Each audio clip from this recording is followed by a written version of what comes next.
During World War II, this was one of the most secret and dangerous places on Earth.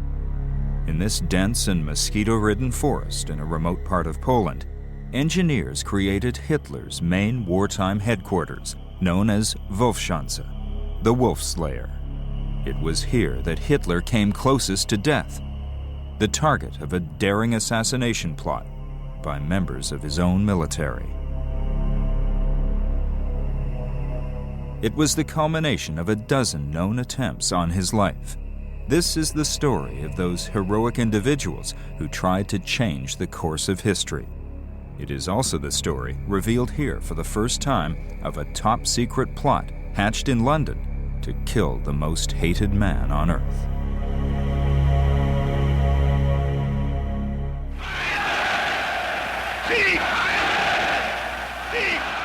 For 12 years, Hitler held Germany in an iron grip.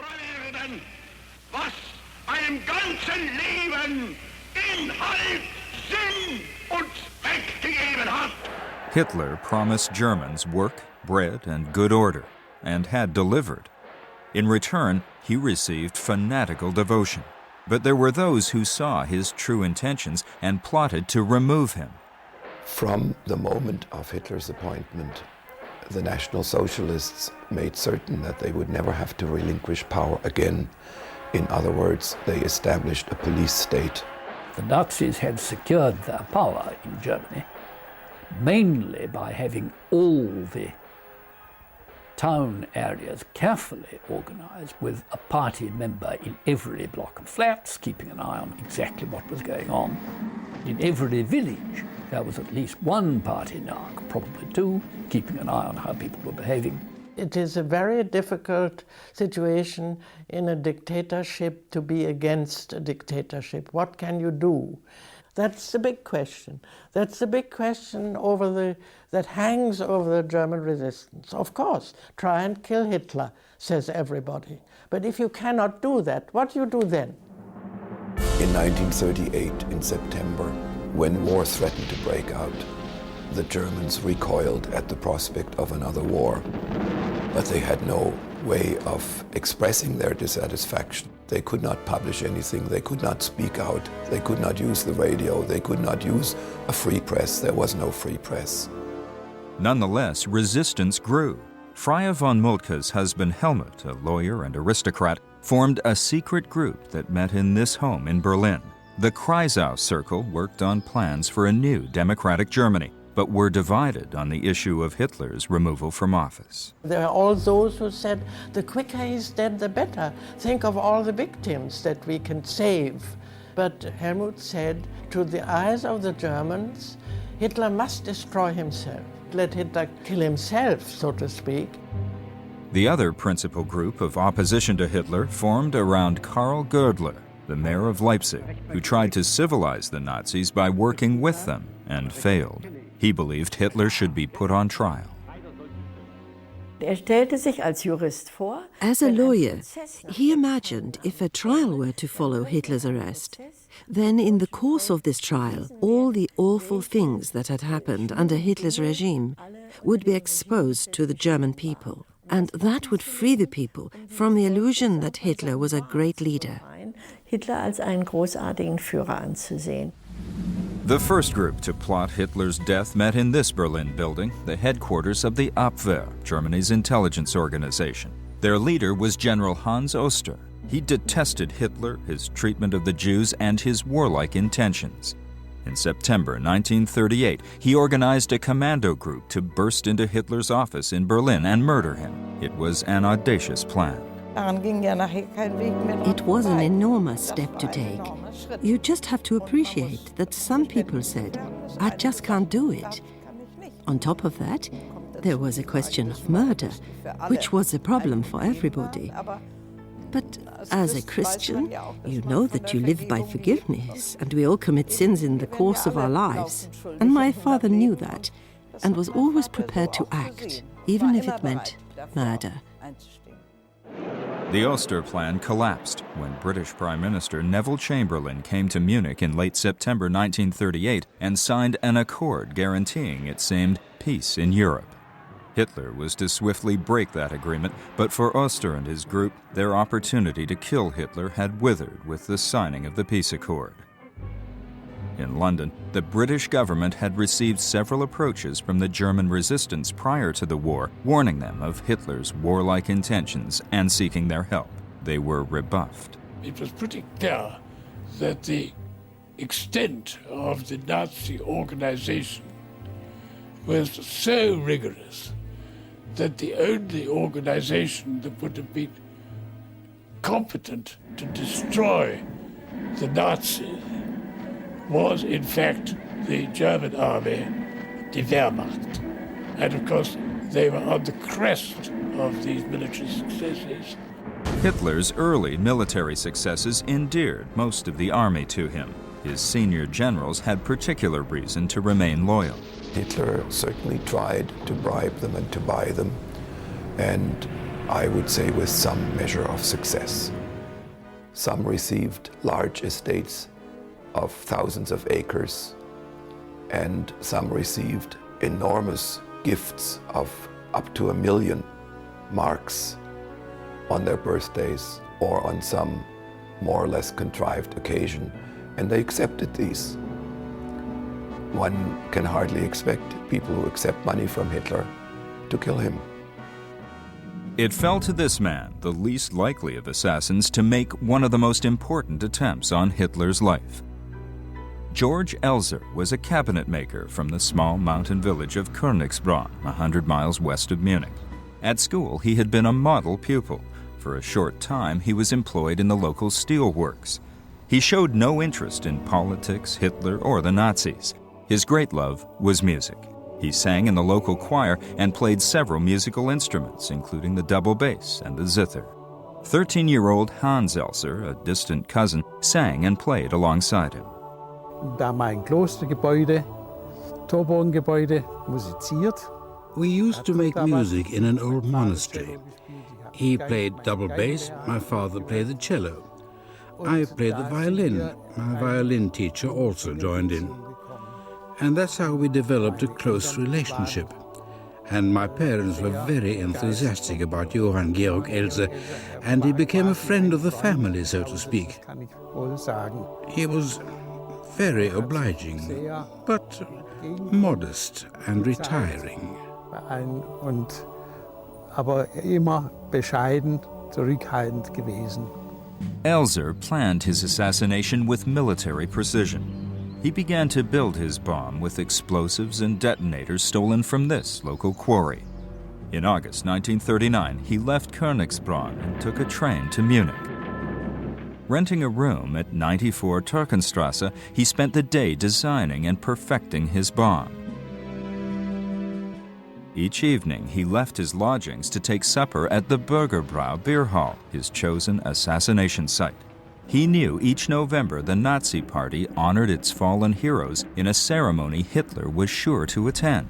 Its climax was Hitler's address to the party faithful at the Bürgerbrau Keller.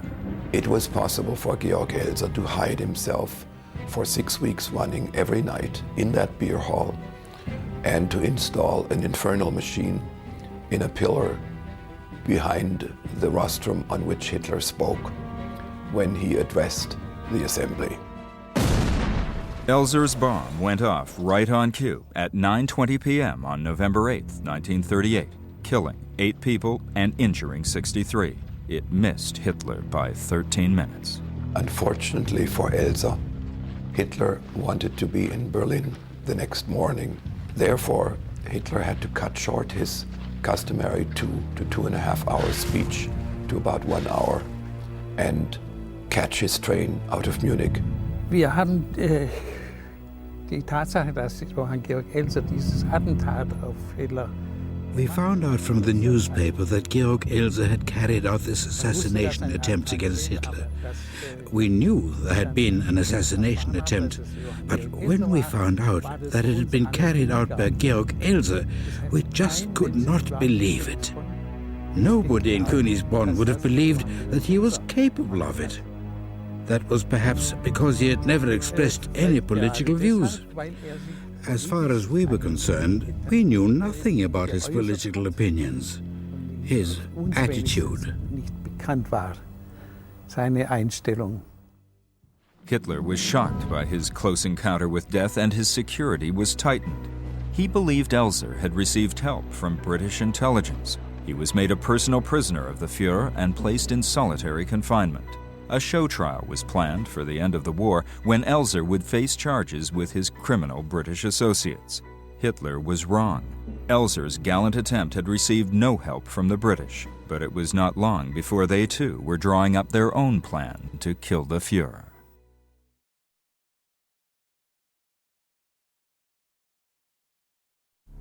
George Elser's bomb came within a heartbeat of ending Hitler's life, but Hitler put his own interpretation on his survival. He would point out that this was a miracle, and it was a very clear signal from Providence. He did not refer to God, but he said Providence, that he must continue as he had.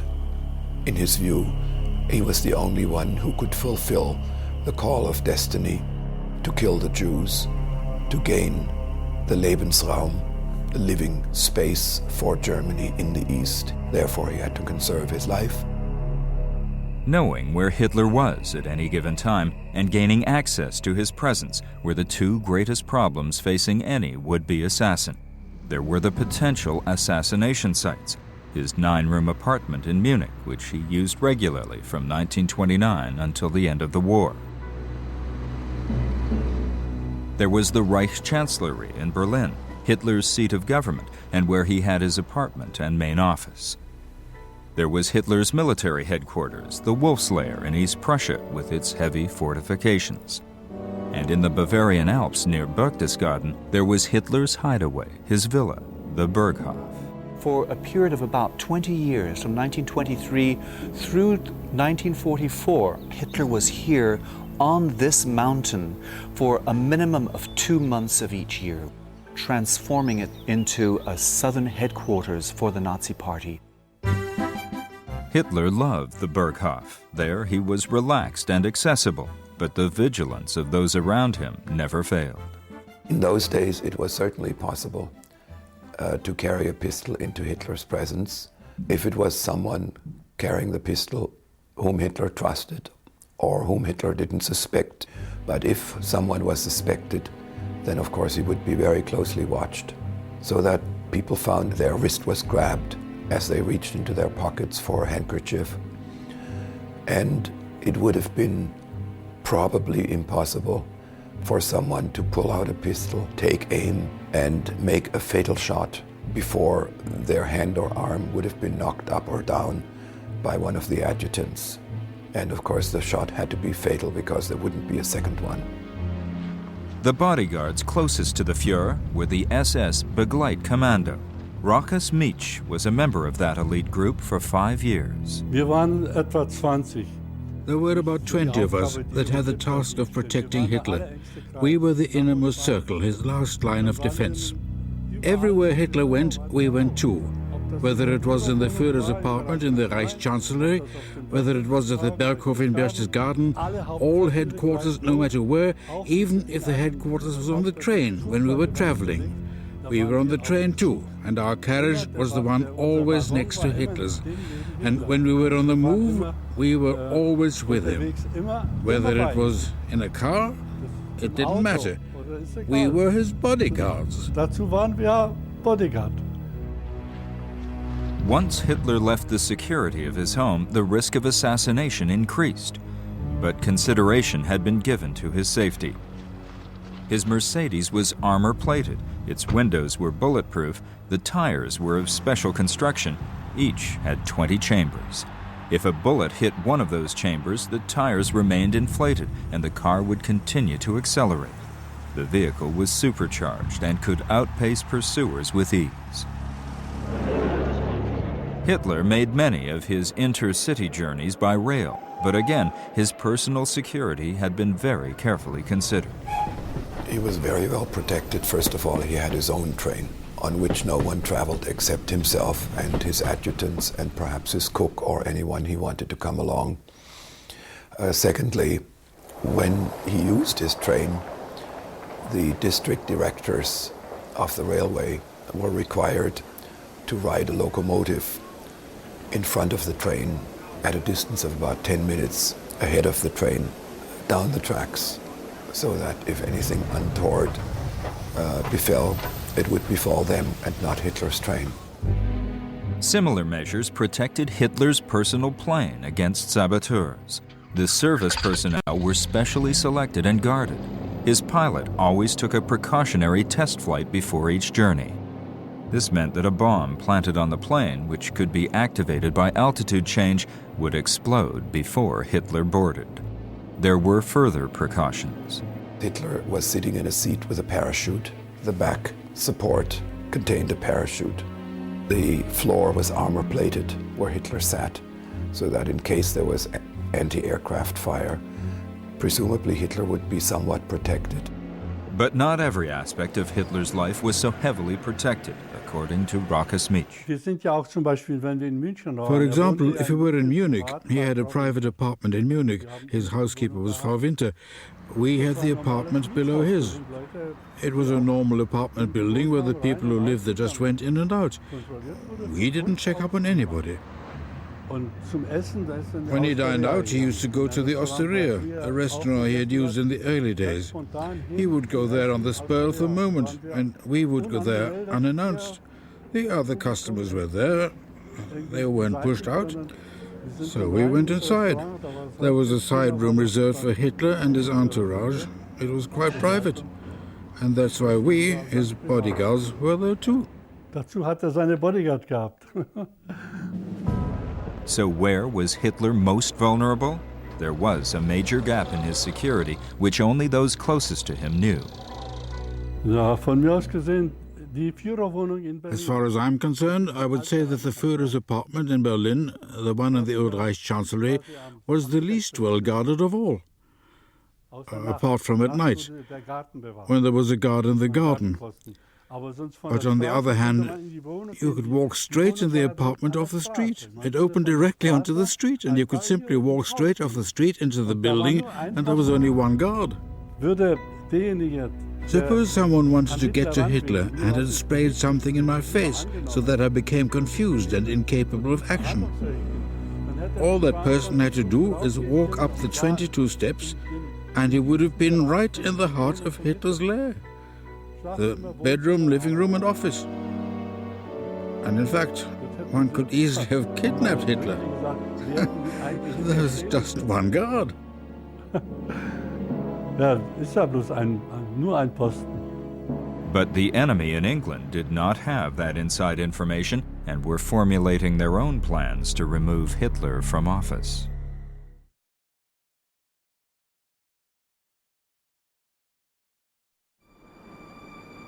In the heart of London, a highly secretive organization was contemplating Hitler's murder. Created in July 1940, its headquarters were at 64 Baker Street. It was known as SOE, the Special Operations Executive.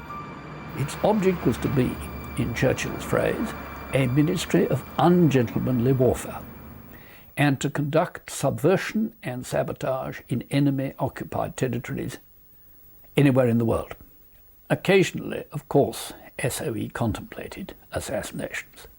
They did have one highly successful operation in France in the autumn of 1943 called Rat Week, in which they bumped off a number of Gestapo officials who were simply shot at fairly close quarters, usually with a silent pistol.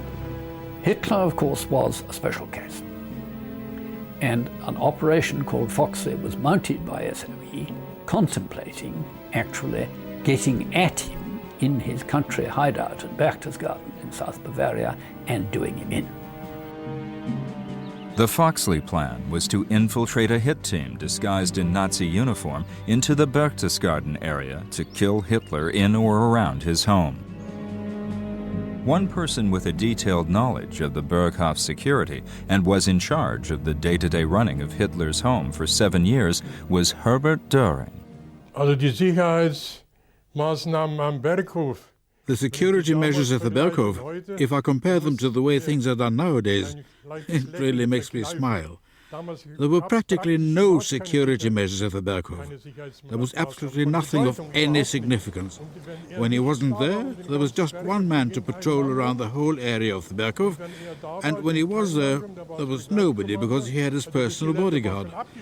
Obviously the area was cordoned off. There were barbed wire fences because you had to secure it somehow. I understand that. But Hitler himself paid no regard to it, none at all. Also, when you look at when he was riding around in a car, he would stand up in the car and he wouldn't be wearing a bulletproof vest or anything like that. It was a matter of complete indifference to him. Hatte überhaupt absolut keinen Wert drauf gelegt. The Foxley papers reveal a detailed knowledge of Hitler's daily routine at the Berghof. When he got up about 11 o'clock, then he would be greeted by Bormann, who'd prepare the files for the day, things for Hitler to become aware of, papers for him to sign. And after the daily administrative duty then of about 2 hours, Hitler would then have lunch, a rather late lunch, entertain his guests, and then he would take his guests on a ritual walk. Every day it was his routine to go for about a 20-minute walk from his home, the Berghof, out to a little tea house that Bormann had built in the direction of Austria. Und dann ist ganz spontan. Then he would quite spontaneously get to his feet and go for a walk to the tea house. He made no prior announcement. He would just simply walk off. He just picked up his hat and his walking stick and off he would go. And we went after him, 2 guards. And then the guests would fall in on the walk to the tea house. Hidden away in the woods on the edge of a cliff overlooking Austria, this is all that remains of Hitler's tea house, the Mooslannerhof, where he would hold court with his captive audience. He would always have cups of tea, monologuing his way through the afternoon to his guests until he very typically nodded off for half an hour. Everybody was quiet, and then he would walk down quietly to a small parking area, and his large car would take him then back to his home, the Berghof. The British knew about Hitler's daily walk and planned to kill him on his stroll through the woods when his protection was minimal. Or, if that failed, to launch a bazooka attack on his car as he returned up this road to his home. The Foxley papers are specific about the weapon to be used. A Mauser or similar high-powered sniper's rifle with dum-dum bullets was to be used for the attack on the walk to the tea house.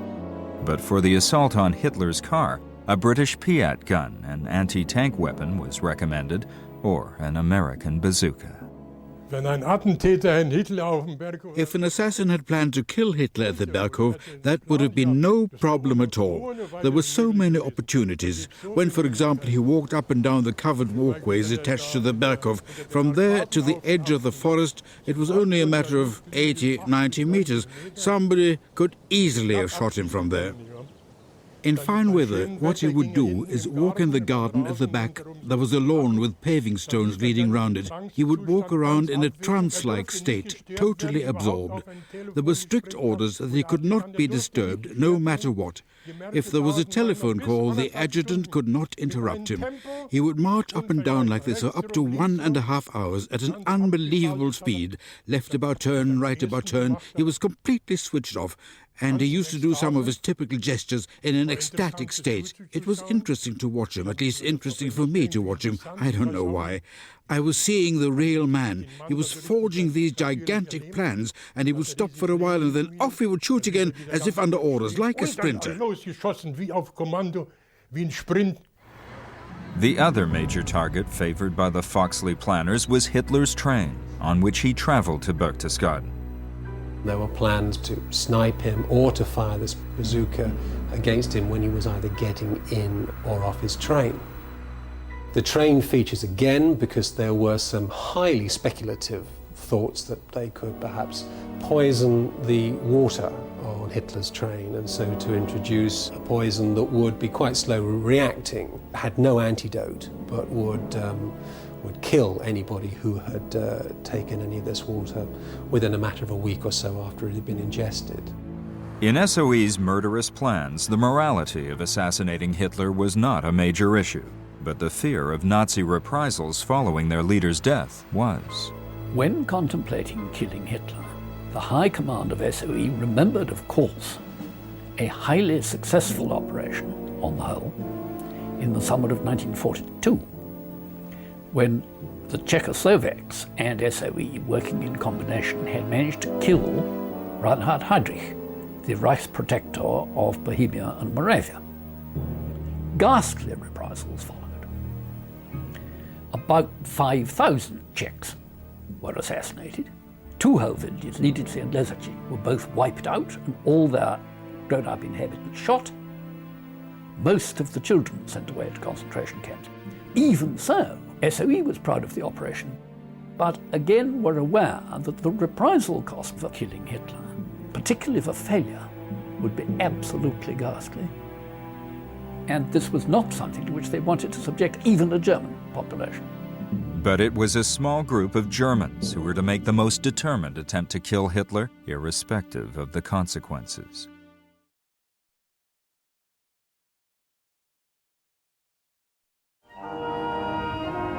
Bendlerblock, Berlin, a wartime headquarters of the Wehrmacht. Germans gather each year to honor some of their greatest war heroes. But the soldiers they remember did not fall on the fields of battle, but died trying to kill their commander-in-chief, Adolf Hitler. As the war progressed, there was growing unease in army ranks at Hitler's conduct in the war, in particular the huge loss of German life on the Russian front.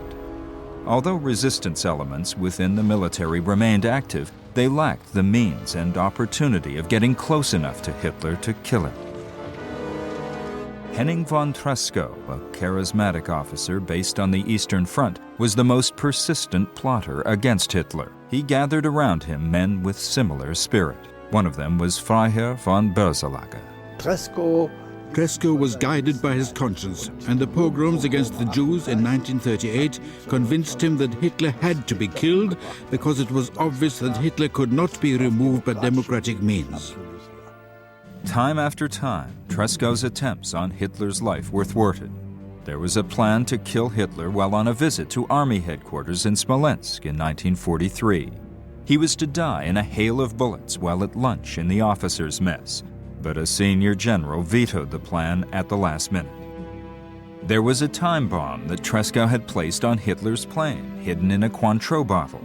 It mysteriously failed to go off. There was a weapons exhibition in Berlin when a colleague of Tresckow planned to embrace Hitler with a bomb in his pocket. The Fuhrer rushed around the display and left after 2 minutes. Finally, from within the ranks of the resistance stepped a young army colonel with the motive, means, and opportunity to kill Hitler. Klaus von Stauffenberg was one of 3 brothers who had first supported Hitler's military aims and then grew to detest them.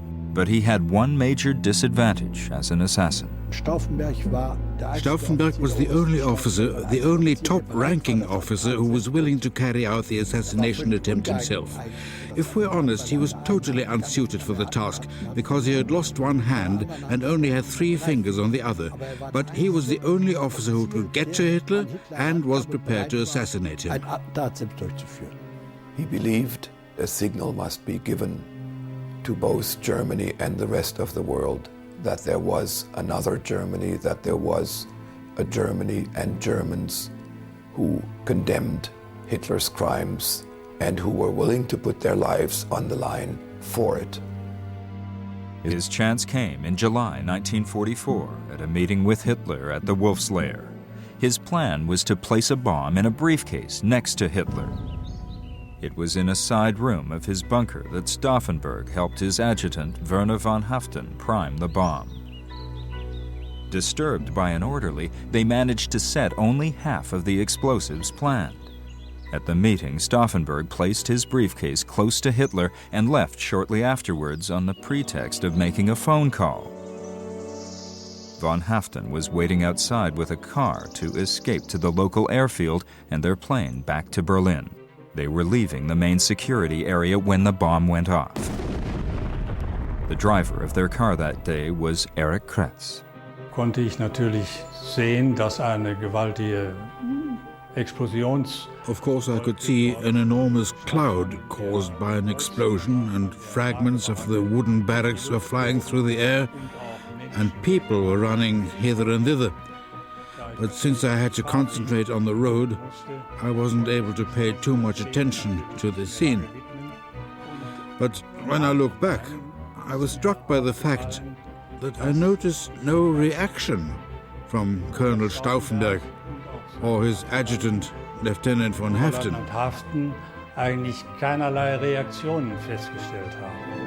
As Stauffenberg flew back to Berlin to lead the coup, he was convinced that Hitler had died in the devastating explosion.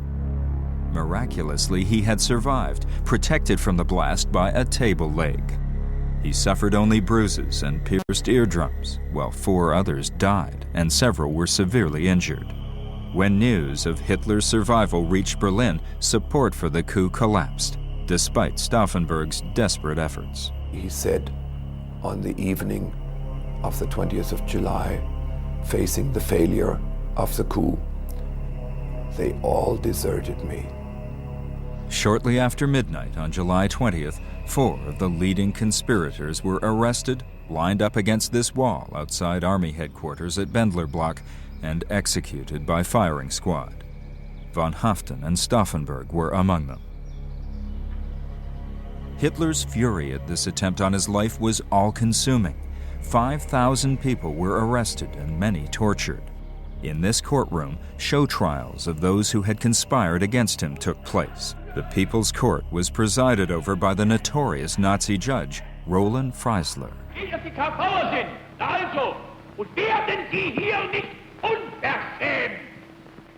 One by one, they were led before him. Those directly connected to the plot and those who had simply expressed opposition to Hitler. Karl Gördler, the former mayor of Leipzig, Adam von Trott of the Kreisau Circle, Ulrich von Hassel, the former German ambassador to Italy. They were allowed no proper defense, and the verdict was a foregone conclusion.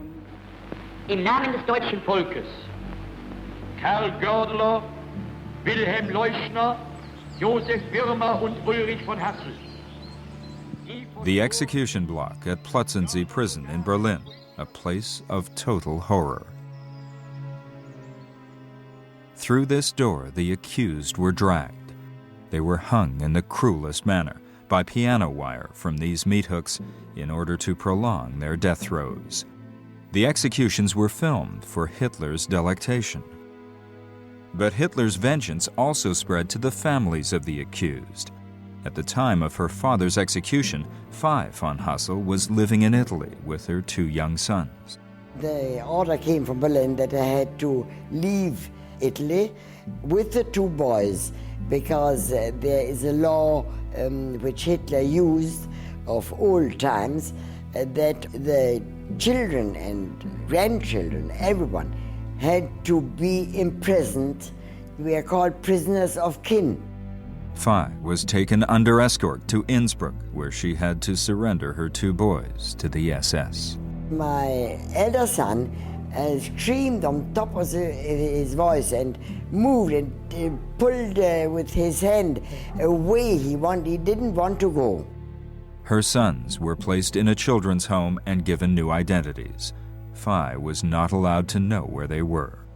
She spent the next 7 months with other prisoners of kin in a series of concentration camps. After 3 weeks in Kettelkar, we arrived in Buchenwald. And then I saw some like peasant carriages, these, flat things, and they were full of dead people. Full of dead people. Fay was fortunate. In May 1945, she was liberated by the U.S. Army along with other prisoners of kin. Her agony was not over. After returning to her home in Italy, she was unable to get back to Germany to look for her sons. It was left to her mother to carry out a frantic search, armed with photographs of the 2 boys. 4 months later, Fay received a telegram. When I got the telegram, I was near the chapel talking with the gardener. I opened the telegram nervously because I had gotten so many telegrams, always with no good news. When I wept and screamed and told the gardener, the children have been found. I ran from the chapel to the gate. I saw the butler with his family, and I told them, the children have been found. The children have been found, and we all wept. A happy ending for Fay and her family. But how would fortune favor the tyrant as Allied pressure to murder him mounted?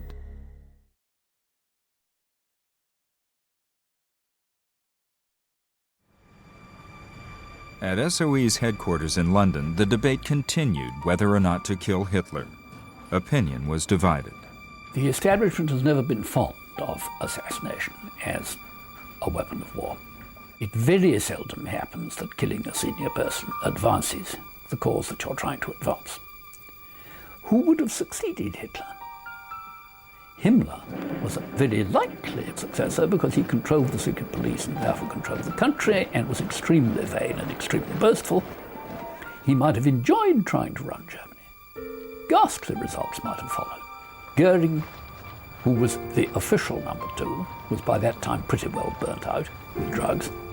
Some creature like Bormann might have appeared behind the scenes to run somebody like Goering, again with catastrophic results both for the Germans and for the Allies.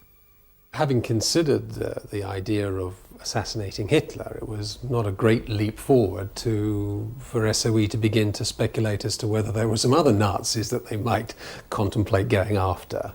This becomes Foxley 2, which is a subsidiary series of proposals in which Himmler, Goebbels, Otto Skorzeny, and a couple of generals were actually marked out as a potential target. SOE knew more about the movements and lifestyle of Goebbels than anybody else.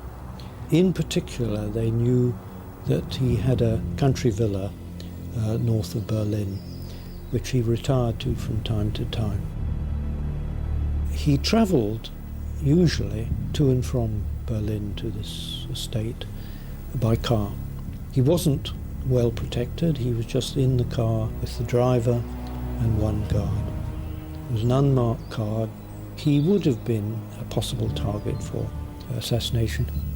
With the passage of time, as the war began to conclude, there is actually a feeling, well, there's no point going and killing these people because the conduct of the war is all but over, and we're going to need to interview them and find out what they've been up to.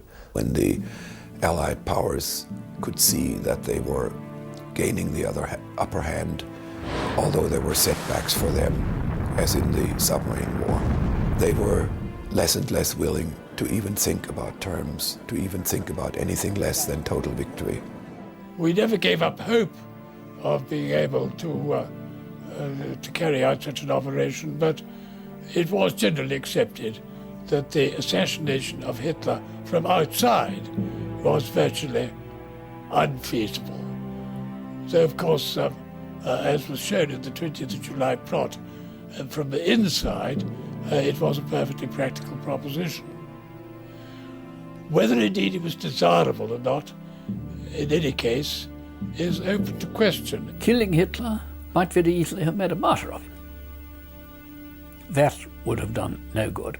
If you rubbed Hitler out, it would create another stab in the back legend. Lots of people would have said, if only our dear Führer had lived, he would have known how to win the war. In the last months of the Second World War, it was thought by the Allies that Hitler had set up his headquarters here under this mountain in gigantic headquarters equipped with everything that the Nazis needed to make their last stand. This air raid, this Allied bombing, the last large-scale air raid of the Second World War was staged with the intention of wiping Hitler out here in his cradle of the Nazi Party. The Royal Air Force focused their bombs on the Obersalzberg region. Hitler's home was hammered with some of the 1,232 tons of bombs that were dropped from the sky on that mission in hopes of killing Hitler in his final hiding place here in the Bavarian hills.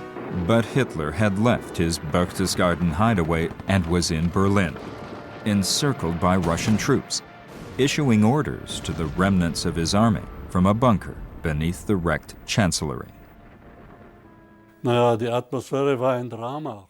The atmosphere was high drama. There was not a single smile to be seen. You could see death lurking in everyone's face. The whole place was a concrete coffin. Das Ganze war ein Betonsarg. Anybody but Hitler would have stopped the war and sued for peace after the Germans had been driven back to their own territory. As it was, out of pure bloody mindedness and possibly an inbuilt desire for a Viking funeral of his own, Hitler went on fighting and dragged Germany down with him. Die mit ihm zu tun hatten, die sagten alle, those who had to deal with Hitler, they all said that he was mentally with it, 100%. It was only outwardly that he looked very tired, and I can confirm that. We stood face to face, a meter between us. We looked into each other's eyes. He made a little nod of his head and went away again into his room. It was a bunker of death. Ein Todesbunker war das.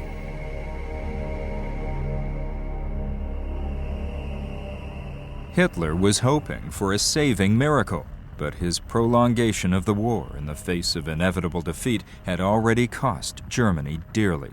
Almost 5 million Germans died in the last 9 months of the war, compared with less than 3 million for the rest of the war. If the Foxley Plan had gone ahead, many lives would have been saved. Saving Allied lives would also have been perceptible.